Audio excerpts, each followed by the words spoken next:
It's the Real Estate Podcast, brought to you by ANZ Home Loans for financial well-beings. And welcome back to another episode of the Real Estate Breakfast, talking property news as we do every day of the week, even right across your weekend. And as heard on iHeartRadio, Spotify, Apple Podcasts and Amazon. Yes, the weekend, of course, halfway through the year too, for that matter, July the 7th. And because we are halfway through the year, just a quick calculation, 178 days until January the 1st, 2025. What do you think about that? It's not that far away. Well, it was another really busy week, and we're going to dive into some of our discussion topics, including when we caught up with Marty Sadlier in Sydney on Monday. We were talking about people not insuring their homes. Are you one of those people that are finding the premiums just too expensive? Travis Coleman was here. He was talking about the amount of sales activity in the Perth area, and this is all happening despite winter being here. Sarah Thomson from Geelong, she was talking about maximising your borrowing capacity. Also this week, Adam Stefan in Stafford in Brisbane. He was here talking about the competition for first home buyers. And we went all the way up to Darwin on Friday. We were talking to Eliza Bennett there, and she was talking about the property market as well as her shift from nursing into real estate. So that is all coming up next on our Sunday. Every morning from 6 a.m. across Australia, we deliver you the latest property news, commentary and predictions from Perth to Cairns and from Melbourne to Brisbane, 7 days a week, only on the Real Estate Podcast. Now, what about retention and recruitment as far as real estate agents are concerned? I mean, it's a reasonable number, 500 people. Recruitment, how is that going for you at the moment? We're very fortunate here at Bell Property. We've got some great career pathways for individuals wanting to come into the industry, and also agents who perhaps have lost their way and seeking direction and assistance. So we're very much a team-based company, and we focus a lot of our training and efforts and infrastructure about developing people and helping them grow and achieve their best possible outcome. So we find by approaching people in recruitment with having a good strategy, a good, clear career path in place, and putting them on the pathway to success, that we're able to find and secure good talent, not only for the short term, but that retention model is really important as well. Well, yeah, because we've sort of talked about the numbers in that 80% after 12 months leaving the industry, which is an astronomical number. And yeah, you sort of got to look at new creative ways of retaining people, I guess. You do, and it's really about making sure we're talking to the people, finding out what they want to do, and also having a look at their strengths and weaknesses and putting them in a position that they can actually succeed. The stat of 80% of the people falling out of the industry is staggering. It's quite disappointing, really, because I feel as though as an industry we lose a lot of good people because we don't have good career pathways and training infrastructure to help them grow and develop. Yeah, I've talked about this in the past in terms of principals and sales managers, whereby it's just a bit of a numbers game for a lot of these people, and they bring the people in, they just completely work on the numbers, and then the churn is there without the realisation of, hey, you know, you've got to hold their hand. You've got to really get in the trenches with them to help them sort of navigate through the first 12 months. And if you can do that, the really successful principals around Australia are the ones that don't have the churn, that, you know, have people that are absolutely committed to working alongside these principals. 100%. Look, real estate is a lot about resilience and repetition. We understand that. That's the foundations of the business. But really getting to know the person identifying their strengths and weaknesses and putting a team around them to help in some areas that they're perhaps not efficient at will ultimately help them grow. We certainly don't like the idea of the old days where you put an agent into an office, give them the old digital phone book and say, off you go. We really do put in a traineeship here at Bell Property and make sure that the person gets exposure to all facets of the job and the industry. And really, by the end of that almost traineeship of a year to 24 months, they're ready to be an agent in their own right and build a team underneath them.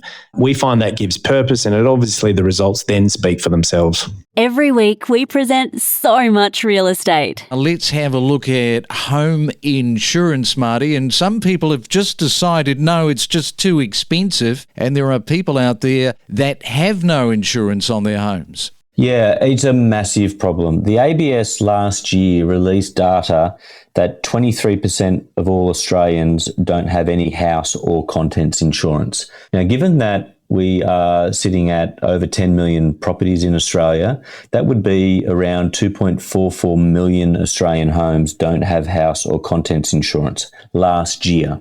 When we've seen the steep rise in insurance in the last year, and as per the inflationary data that was released a couple of days ago, that insurance premiums are the biggest sort of impact at 14%. And as your intro noted, that 19% in regards to an increase across the board in insurance, that number will have swelled. So when we're looking at 23%, that will be a greater number. There is a lot of Australians out there that are just taking no insurance at all. And what about calls for immediate regulation on the insurance industry? I think this is an area that you've got a few ideas on. Yeah, it's really been falling on deaf ears for a while. There's been opinions that it just wouldn't make an impact or it's too hard to do and governments shouldn't get involved. I think I would take it back to a perfect example is around electricity. So electricity in that inflationary data rose 6.5%. That was because in July last year, the Energy Bill Relief Fund rebate was announced and implemented. If it was not for that intervention, then we would have seen electricity in this latest data of May 2024, we would have seen electricity rise 14.5%. It would have been the highest growth. So government intervention has kept that down to 6.5%.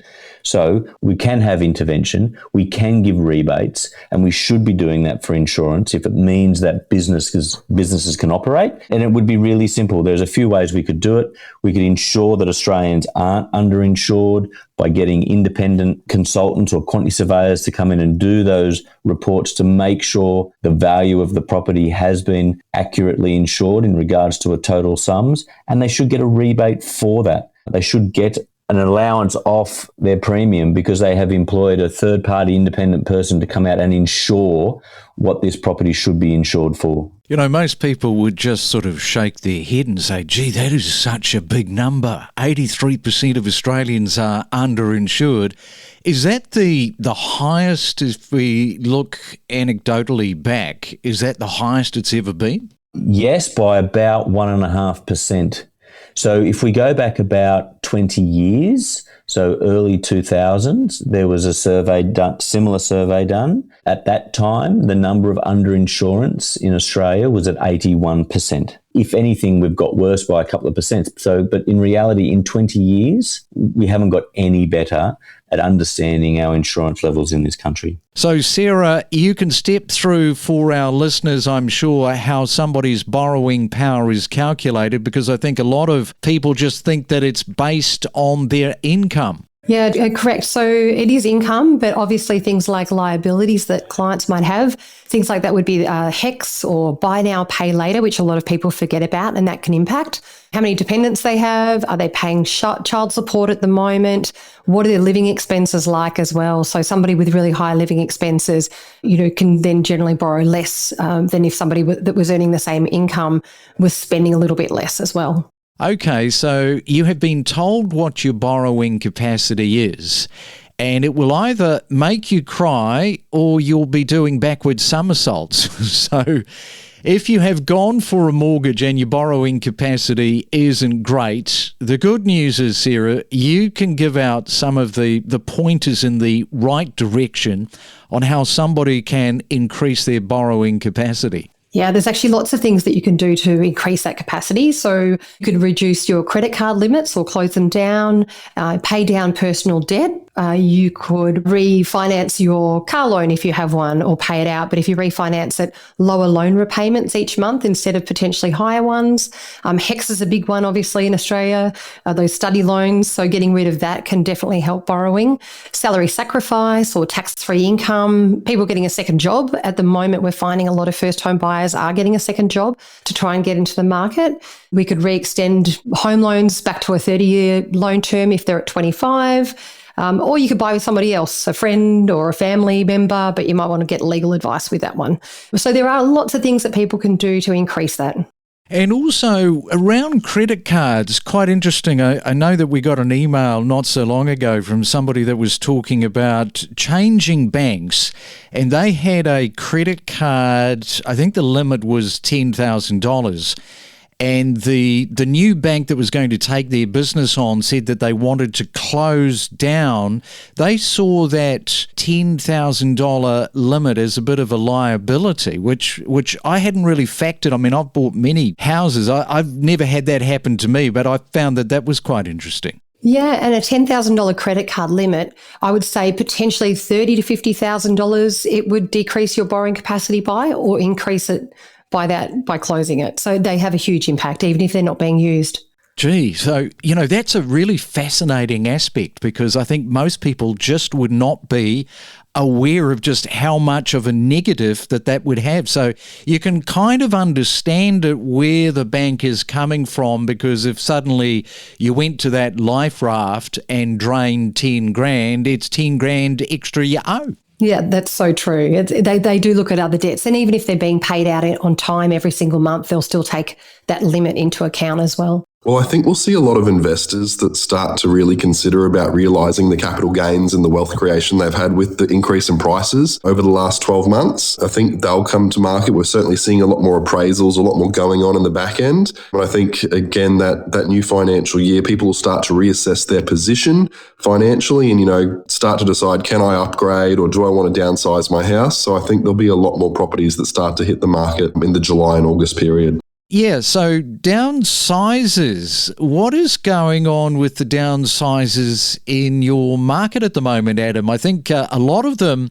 are trying to do it, but there still seems to be so much competition going on in that market that it's really a difficult challenge. It is really tough for them at the moment, Craig.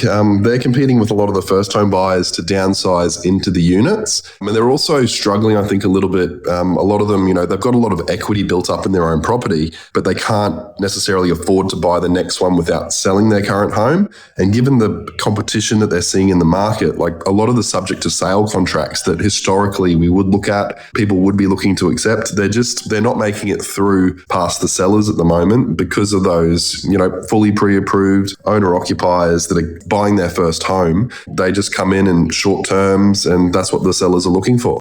Yeah, so investors are sort of knocking them out. First home buyers as well. Now, there's been a little bit of a jump, I understand, in the price point for apartments, particularly for over the last 12 months. So talk that through, especially for our first home buyers that are not sitting in Queensland right now, that might be sort of eyeing the market.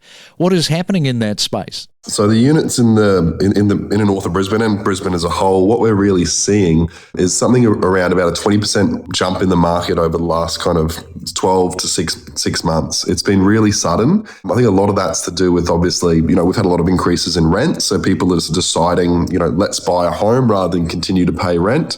And also more recently, which I think will help bolster the market going forward, the state government's obviously changed that stamp duty concession from $550,000 all the way to $800,000, and also the deposit guarantee scheme that'll come into play as well for a lot of these first home buyers.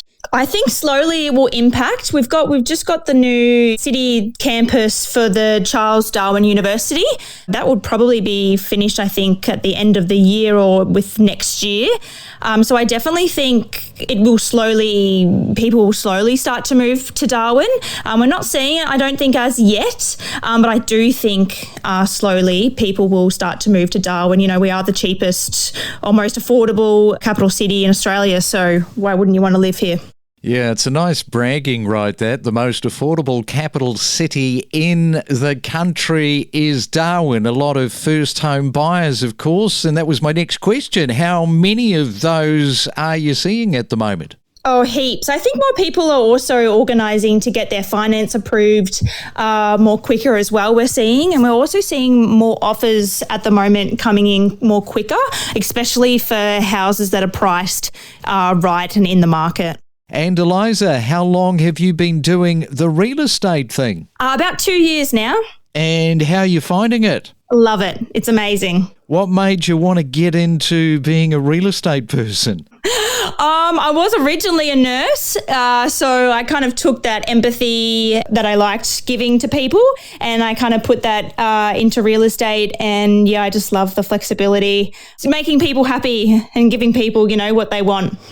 Gee, that's a big change, isn't it, from being a nurse? What do your other nurse friends say about you going into the real estate industry? Oh, they think I'm crazy. You have to work hard. It's not easy. So as much as what nursing is, it's, the long hours and everything. But, you do have to work hard in real estate. It is not all show and tell, I guess. Now, in terms of working as a nurse, very, very hard profession. They work for every single dollar, of course, that they earn. How much of the money aspect was on your radar turning to real estate? Oh, it was. I was working, 12-hour shifts, especially through COVID during that time. So the money was great. I've definitely taken a bit of a pay cut from there, but I think the flexibility that real estate has and what it can provide, it just suited my personality a lot more. Well, when you say that you've taken a bit of a cut, of course, this is your apprenticeship, I guess, in some ways. This is you sort of changing career pathways. And hey, who knows, in the next 2 years, you could be doubling what you were getting as a nurse. That's right. So, you just got to do the hard work now, and hopefully it all works out. We connect you to the best real estate information across Australia. The Real Estate Podcast.